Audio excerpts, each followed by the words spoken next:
بسم اللہ الرحمن الرحیم۔ اور انہی میں سے وہ بھی ہیں جو یہ کہتے ہیں کہ اے ہمارے پروردگار، ہمیں دنیا میں بھی بھلائی عطا فرما اور آخرت میں بھی بھلائی، اور ہمیں دوزخ کے عذاب سے بچا لے۔ یہ وہ لوگ ہیں جنہیں اپنے اعمال کی کمائی کا حصہ ثواب کی صورت میں ملے گا، اور اللہ جلد حساب لینے والا ہے۔ اور اللہ کو گنتی کے ان چند دنوں میں جب تم منی میں مقیم ہو یاد کرتے رہو۔ پھر جو شخص 2 ہی دن میں جلدی چلا جائے اس پر بھی کوئی گناہ نہیں ہے، اور جو شخص 1 دن بعد میں جائے اس پر بھی کوئی گناہ نہیں۔ یہ تفصیل اس کے لیے ہے جو تقوی اختیار کرے، اور تم سب تقوی اختیار کرو اور یقین رکھو کہ تم سب کو اسی کی طرف لے جا کر جمع کیا جائے گا۔ اور لوگوں میں ایک وہ شخص بھی ہے کہ دنیاوی زندگی کے بارے میں اس کی باتیں تمہیں بڑی اچھی لگتی ہیں، اور جو کچھ اس کے دل میں ہے اس پر وہ اللہ کو گواہ بھی بناتا ہے، حالانکہ وہ تمہارے دشمنوں میں سب سے زیادہ کٹر ہے۔ اور جب اٹھ کر جاتا ہے تو زمین میں اس کی دوڑ دھوپ اس لیے ہوتی ہے کہ وہ اس میں فساد مچائے اور فصلیں اور نسلیں تباہ کرے، حالانکہ اللہ فساد کو پسند نہیں فرماتا۔ اور جب اس سے کہا جاتا ہے کہ اللہ کا خوف کر تو نخوت اس کو گناہ پر اور آمادہ کر دیتی ہے، چنانچہ ایسے شخص کو تو جہنم ہی راس آئے گی، اور یقین کرو وہ بہت برا بچھونا ہے۔ اور دوسری طرف لوگوں میں وہ شخص بھی ہے جو اللہ کی خوشنودی کی خاطر اپنی جان کا سودا کر لیتا ہے، اور اللہ ایسے بندوں پر بڑا مہربان ہے۔ اے ایمان والو، اسلام میں پورے کے پورے داخل ہو جاؤ اور شیطان کی نقش قدم پر نہ چلو، یقین جانو وہ تمہارا کھلا دشمن ہے۔ پھر جو روشن دلائل تمہارے پاس آ چکے ہیں، اگر تم ان کے بعد بھی راہ راست سے پھسل گئے تو یاد رکھو کہ اللہ اقتدار میں بھی کامل ہے، حکمت میں بھی کامل۔ یہ کفار ایمان لانے کے لیے اس کے سوا کس بات کا انتظار کر رہے ہیں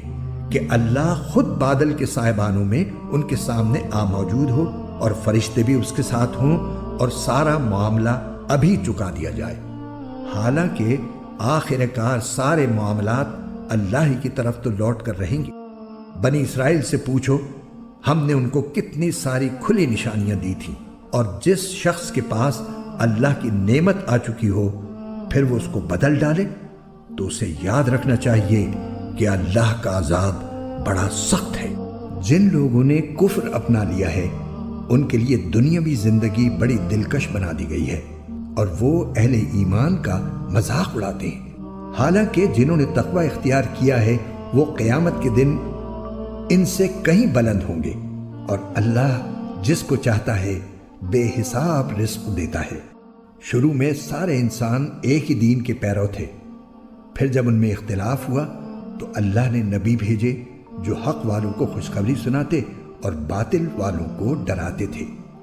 اور ان کے ساتھ حق پر مشتمل کتاب نازل کی تاکہ وہ لوگوں کے درمیان ان باتوں کا فیصلہ کرے جن میں ان کا اختلاف تھا۔ اور افسوس کی بات یہ ہے کہ کسی اور نے نہیں بلکہ خود انہوں نے، جن کو وہ کتاب دی گئی تھی، روشن دلائل آ جانے کے بعد بھی صرف باہمی ضد کی وجہ سے اسی کتاب میں اختلاف نکال لیا۔ پھر جو لوگ ایمان لائے اللہ نے انہیں اپنے حکم سے حق کی ان باتوں میں راہ راست تک پہنچایا جن میں انہوں نے اختلاف کیا تھا، اور اللہ جسے چاہتا ہے راہ راست تک پہنچا دیتا ہے۔ مسلمانوں، کیا تم نے یہ سمجھ رکھا ہے کہ تم جنت میں یوں ہی داخل ہو جاؤ گے، حالانکہ ابھی تمہیں اس جیسے حالات پیش نہیں آئے جیسے ان لوگوں کو پیش آئے تھے جو تم سے پہلے ہو گزرے ہیں۔ ان پر سختیاں اور تکلیفیں آئیں اور انہیں ہلا ڈالا گیا، یہاں تک کہ رسول اور ان کے ایمان والے ساتھی بول اٹھے کہ اللہ کی مدد کب آئے گی۔ یاد رکھو اللہ کی مدد نزدیک ہے۔ لوگ آپ سے پوچھتے ہیں کہ وہ اللہ کی خوشنودی کے لیے کیا خرچ کریں۔ آپ کہہ دیجئے کہ جو مال بھی تم خرچ کرو وہ والدین، قریبی رشتہ داروں، یتیموں، مسکینوں اور مسافروں کے لیے ہونا چاہیے، اور تم بھلائی کا جو کام بھی کرو اللہ اس سے پوری طرح باخبر ہے۔ تم پر دشمنوں سے جنگ کرنا فرض کیا گیا ہے اور وہ تم پر گراں ہے، اور یہ عین ممکن ہے کہ تم ایک چیز کو برا سمجھو حالانکہ وہ تمہارے حق میں بہتر ہو، اور یہ بھی ممکن ہے کہ تم ایک چیز کو پسند کرو حالانکہ وہ تمہارے حق میں بری ہو، اور اصل حقیقت تو اللہ جانتا ہے اور تم نہیں جانتے۔ لوگ آپ سے حرمت والے مہینے کے بارے میں پوچھتے ہیں کہ اس میں جنگ کرنا کیسا ہے۔ آپ کہہ دیجئے کہ اس میں جنگ کرنا بڑا گناہ ہے، مگر لوگوں کو اللہ کے راستے سے روکنا، اس کے خلاف کفر کی روش اختیار کرنا، مسجد حرام پر بندش لگانا اور اس کے باسیوں کو وہاں سے نکال باہر کرنا اللہ کے نزدیک زیادہ بڑا گناہ ہے، اور فتنہ قتل سے بھی زیادہ سنگین چیز ہے، اور یہ کافر تم لوگوں سے برابر جنگ کرتے رہیں گے، یہاں تک کہ اگر ان کا بس چلے تو یہ تم کو تمہارا دین چھوڑنے پر آمادہ کر دیں، اور اگر تم میں سے کوئی شخص اپنا دین چھوڑ دے اور کافر ہونے کی حالت ہی میں مرے تو ایسے لوگوں کے اعمال دنیا اور آخرت دونوں میں اکارت ہو جائیں گے۔ ایسے لوگ دوزخ والے ہیں، وہ ہمیشہ اسی میں رہیں گے۔ اس کے برخلاف جو لوگ ایمان لائے اور جنہوں نے ہجرت کی اور اللہ کے راستے میں جہاد کیا تو وہ بے شک اللہ کی رحمت کے امیدوار ہیں، اور اللہ بہت بخشنے والا ہے، بڑا مہربان ہے۔ لوگ آپ سے شراب اور جوئے کے بارے میں پوچھتے ہیں۔ آپ کہہ دیجئے کہ ان دونوں میں بڑا گناہ بھی ہے اور لوگوں کے لیے کچھ فائدے بھی ہیں، اور ان دونوں کا گناہ ان کے فائدے سے زیادہ بڑھا ہوا ہے، اور لوگ پوچھتے ہیں کہ وہ اللہ کی خوشنودی کے لیے کیا خرچ کریں۔ آپ کہہ دیجئے کہ جو تمہاری ضرورت سے زائد ہو۔ اللہ اسی طرح اپنے احکام صاف صاف بیان کرتا ہے تاکہ تم غور و فکر سے کام لو، دنیا کے بارے میں بھی اور آخرت کے بارے میں بھی۔ اور لوگ آپ سے یتیموں کے بارے میں پوچھتے ہیں۔ آپ کہہ دیجئے کہ ان کی بھلائی چاہنا نیک کام ہے، اور اگر تم ان کے ساتھ مل جل کر رہو تو کچھ حرج نہیں، کیونکہ وہ تمہارے بھائی ہی تو ہیں، اور اللہ خوب جانتا ہے کہ کون معاملات بگاڑنے والا ہے اور کون سنوارنے والا، اور اگر اللہ چاہتا تو تمہیں مشکل میں ڈال دیتا۔ یقیناً اللہ کا اقتدار بھی کامل ہے، حکمت بھی کامل۔ اور مشرک عورتوں سے اس وقت تک نکاح نہ کرو جب تک وہ ایمان نہ لے آئیں۔ یقیناً ایک مومن باندی کسی بھی مشرک عورت سے بہتر ہے، خواہ وہ مشرک عورت تمہیں پسند آ رہی ہو۔ اور اپنی عورتوں کا نکاح مشرک مردوں سے نہ کراؤ جب تک وہ ایمان نہ لے آئیں، اور یقیناً ایک مومن غلام کسی بھی مشرک مرد سے بہتر ہے، خواہ وہ مشرک مرد تمہیں پسند آ رہا ہو۔ یہ سب دوزخ کی طرف بلاتے ہیں، جبکہ اللہ اپنے حکم سے جنت اور مغفرت کی طرف بلاتا ہے، اور اپنے احکام لوگوں کے سامنے صاف صاف بیان کرتا ہے تاکہ وہ نصیحت حاصل کریں۔ اور لوگ آپ سے حیض کے بارے میں پوچھتے ہیں۔ آپ کہہ دیجئے کہ وہ گندگی ہے، لہذا حیض کی حالت میں عورتوں سے الگ رہو، اور جب تک وہ پاک نہ ہو جائیں ان سے قربت یعنی جمع نہ کرو۔ ہاں، جب وہ پاک ہو جائیں تو ان کے پاس اسی طریقے سے جاؤ جس طرح اللہ نے تمہیں حکم دیا ہے۔ بے شک اللہ ان لوگوں سے محبت کرتا ہے جو اس کی طرف کثرت سے رجوع کریں، اور ان سے محبت کرتا ہے جو خوب پاک صاف رہیں۔ تمہاری بیویاں تمہارے لیے کھیتیاں ہیں، لہذا اپنی کھیتی میں جہاں سے چاہو جاؤ، اور اپنے لیے اچھے عمل آگے بھیجو، اور اللہ سے ڈرتے رہو، اور یقین رکھو کہ تم اس سے جا کر ملنے والے ہو، اور مومنوں کو خوشخبری سنا دو۔ اور اللہ کے نام کو اپنی قسموں میں اس غرض سے استعمال نہ کرو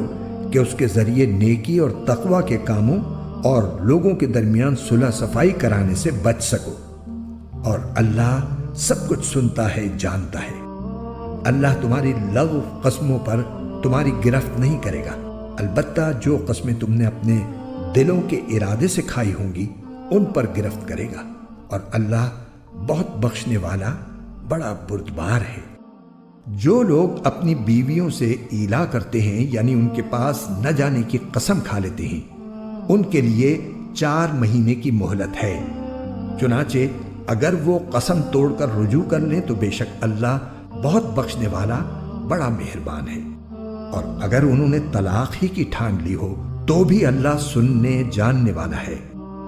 اور جن عورتوں کو طلاق دے دی گئی ہو وہ 3 مرتبہ حیض آنے تک اپنے آپ کو انتظار میں رکھیں، اور اگر وہ اللہ پر اور آخرت کے دن پر ایمان رکھتی ہوں تو ان کے لیے حلال نہیں ہے کہ اللہ نے ان کے رحم میں جو کچھ حمل یا حیض پیدا کیا ہے اسے چھپائیں،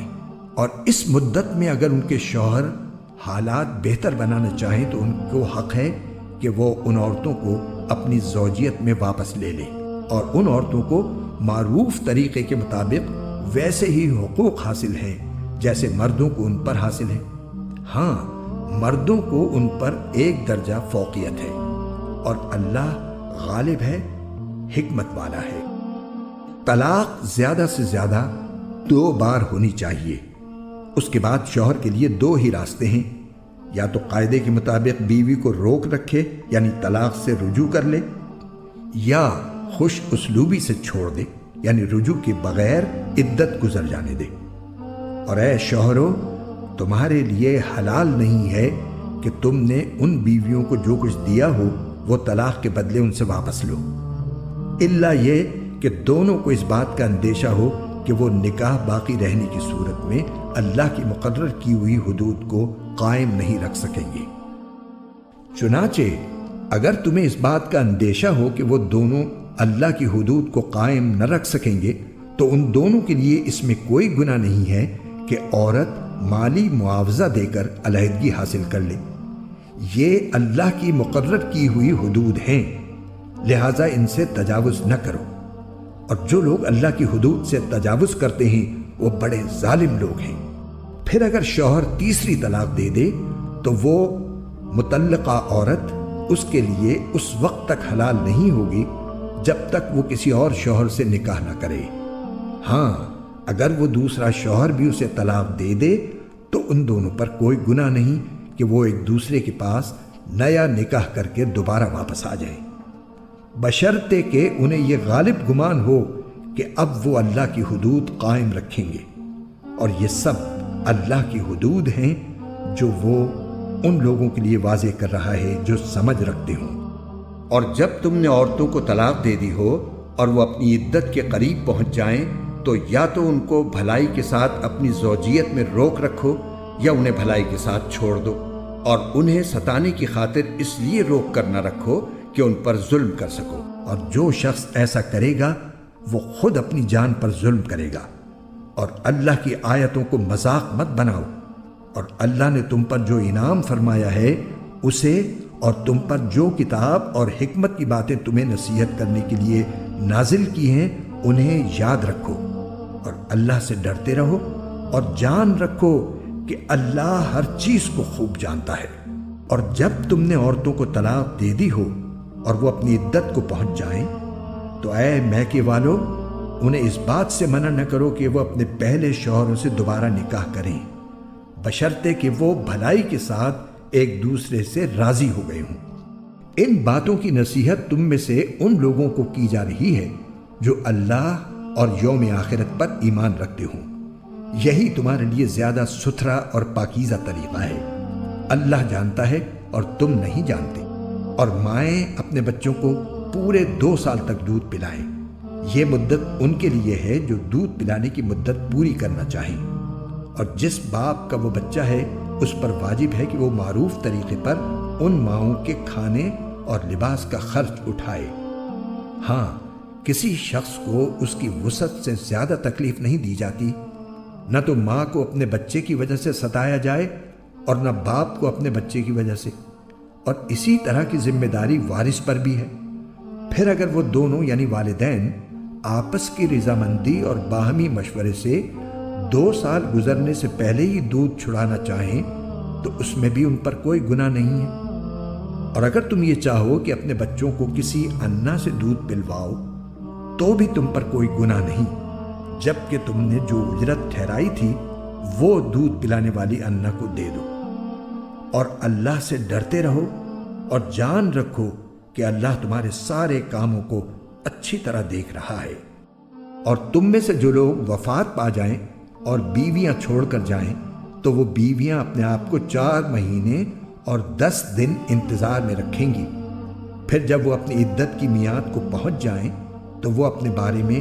جو کارروائی مثلاً دوسرا نکاح قاعدے کے مطابق کریں تو تم پر کچھ گناہ نہیں، اور جو کچھ تم کرتے ہو اللہ اس سے پوری طرح باخبر ہے۔ اور عدت کے دوران اگر تم ان عورتوں کو اشارے کنائے میں نکاح کا پیغام دو یا ان سے نکاح کا ارادہ دل میں چھپائے رکھو تو تم پر کوئی گناہ نہیں ہے۔ اللہ جانتا ہے کہ تم ان سے نکاح کا خیال تو دل میں لاؤ گے، لیکن ان سے نکاح کا 2 طرفہ وعدہ مت کرنا، الا یہ کہ مناسب طریقے سے کوئی بات کہہ دو، اور نکاح کا عقد پکا کرنے کا اس وقت تک ارادہ بھی مت کرنا جب تک عدت کی مقررہ مدت اپنی میعاد کو نہ پہنچ جائے۔ اور یاد رکھو کہ جو کچھ تمہارے دلوں میں ہے اللہ اسے خوب جانتا ہے، لہٰذا اس سے ڈرتے رہو اور یاد رکھو کہ اللہ بہت بخشنے والا ہے، بڑا بردبار ہے۔ تم پر اس میں بھی کوئی گناہ نہیں ہے کہ تم عورتوں کو ایسے وقت طلاق دو جبکہ ابھی تم نے ان کو چھوا بھی نہ ہو اور نہ کوئی مہر مقرر کیا ہو، اور ایسی صورت میں ان کو کوئی تحفہ دو۔ خوشحال شخص اپنی حیثیت کے مطابق اور غریب آدمی اپنی حیثیت کے مطابق بھلے طریقے سے یہ تحفہ دے، یہ نیک آدمیوں پر ایک لازمی حق ہے۔ اور اگر تم نے انہیں چھونے سے پہلے ہی اس حالت میں طلاق دی ہو جبکہ ان کے لیے نکاح کے وقت کوئی مہر مقرر کر لیا تھا تو جتنا مہر مقرر کیا تھا اس کا آدھا دینا واجب ہے، الا یہ کہ وہ عورتیں رعایت کر دیں اور آدھے مہر کا بھی مطالبہ نہ کریں، یا وہ شوہر جس کے ہاتھ میں نکاح کی گرہ ہے رعایت کرے اور پورا مہر دے دے۔ اور اگر تم رعایت کرو تو یہ تقوی کے زیادہ قریب ہے، اور آپس میں فراخ دلی کا برتاؤ کرنا مت بھولو۔ جو عمل بھی تم کرتے ہو اللہ یقیناً اسے دیکھ رہا ہے۔ تمام نمازوں کا پورا خیال رکھو، اور خاص طور پر بیچ کی نماز کا، اور اللہ کے سامنے باادب فرما بردار بن کر کھڑے ہوا کرو۔ اور اگر تمہیں دشمن کا خوف لاحق ہو تو کھڑے کھڑے یا سوار ہونے کی حالت ہی میں نماز پڑھ لو۔ پھر جب تم امن کی حالت میں آ جاؤ تو اللہ کا ذکر اس طریقے سے کرو جو اس نے تمہیں سکھایا ہے، جس سے تم پہلے ناواقف تھے۔ تم میں سے جو لوگ وفات پا جائیں اور اپنے پیچھے بیویاں چھوڑ جائیں تو وہ اپنی بیویوں کے حق میں یہ وصیت کر جایا کریں کہ 1 سال تک وہ ترکے سے نفقہ وصول کرنے کا فائدہ اٹھائیں گی اور ان کو شوہر کے گھر سے نکالا نہیں جائے گا۔ ہاں، اگر وہ خود نکل جائیں تو اپنے حق میں قاعدے کے مطابق وہ جو کچھ بھی کریں اس میں تم پر کوئی گناہ نہیں ہوگا، اور اللہ صاحب اقتدار بھی ہے، صاحب حکمت بھی۔ اور مطلقہ عورتوں کو قاعدے کے مطابق فائدہ پہنچانا متقیوں پر ان کا حق ہے۔ اللہ اپنے احکام اسی طرح وضاحت سے تمہارے سامنے بیان کرتا ہے تاکہ تم سمجھداری سے کام لو۔ کیا تمہیں ان لوگوں کا حال معلوم نہیں ہوا جو موت سے بچنے کے لیے اپنے گھروں سے نکل آئے تھے اور ہزاروں کی تعداد میں تھے؟ چنانچہ اللہ نے ان سے کہا مر جاؤ، پھر انہیں زندہ کیا۔ حقیقت یہ ہے کہ اللہ لوگوں پر بہت فضل فرمانے والا ہے، لیکن اکثر لوگ شکر ادا نہیں کرتے۔ اور اللہ کے راستے میں جنگ کرو اور یقین رکھو کہ اللہ خوب سننے والا ہے، خوب جاننے والا ہے۔ کون ہے جو اللہ کو اچھے طریقے پر قرض دے تاکہ وہ اسے اس کے مفاد میں اتنا بڑھائے چڑھائے کہ وہ بدرجہ زیادہ ہو جائے؟ اور اللہ ہی تنگی پیدا کرتا ہے اور وہی وسعت دیتا ہے، اور اسی کی طرف تم سب کو لوٹایا جائے گا۔ کیا تمہیں موسیٰ کے بعد بنی اسرائیل کے گروہ کے اس واقعے کا علم نہیں ہوا جب انہوں نے اپنے ایک نبی سے کہا تھا کہ ہمارا ایک بادشاہ مقرر کر دیجئے تاکہ اس کے جھنڈے تلے ہم اللہ کے راستے میں جنگ کر سکیں؟ نبی نے کہا کیا تم لوگوں سے یہ بات کچھ بعید ہے کہ جب تم پر جنگ فرض کی جائے تو تم نہ لڑو؟ انہوں نے کہا بھلا ہمیں کیا ہو جائے گا جو ہم اللہ کے راستے میں جنگ نہ کریں گے، حالانکہ ہمیں اپنے گھروں اور اپنے بچوں کے پاس سے نکال باہر کیا گیا ہے۔ پھر ہوا یہی کہ جب ان پر جنگ فرض کی گئی تو ان میں سے تھوڑے لوگوں کو چھوڑ کر باقی سب پیٹ پھیر گئے، اور اللہ ظالموں کو خوب جانتا ہے۔ اور ان کے نبی نے ان سے کہا کہ اللہ نے تمہارے لیے طالوت کو بادشاہ بنا کر بھیجا ہے۔ کہنے لگے بھلا اس کو بادشاہت کا حق کہاں سے آ گیا؟ ہم اس کے مقابلے میں بادشاہت کے زیادہ مستحق ہیں، اور اس کو تو مالی وسعت بھی حاصل نہیں۔ نبی نے کہا اللہ نے ان کو تم پر فضیلت دے کر چنا ہے، اور انہیں علم اور جسم میں تم سے زیادہ وسعت عطا کی ہے، اور اللہ اپنا ملک جس کو چاہتا ہے دیتا ہے، اور اللہ بڑی وسعت اور بڑا علم رکھنے والا ہے۔ اور ان سے ان کے نبی نے یہ بھی کہا کہ طالوت کی بادشاہت کی علامت یہ ہے کہ تمہارے پاس وہ صندوق واپس آ جائے گا جس میں تمہارے پروردگار کی طرف سے سکینت کا سامان ہے، اور موسیٰ اور ہارون نے جو اشیاء چھوڑی تھیں ان میں سے کچھ باقی ماندہ چیزیں ہیں، اسے فرشتے اٹھائے ہوئے لائیں گے۔ اگر تم مومن ہو تو تمہارے لیے اس میں بڑی نشانی ہے۔ چنانچہ جب طالوت لشکر کے ساتھ روانہ ہوا تو اس نے لشکر والوں سے کہا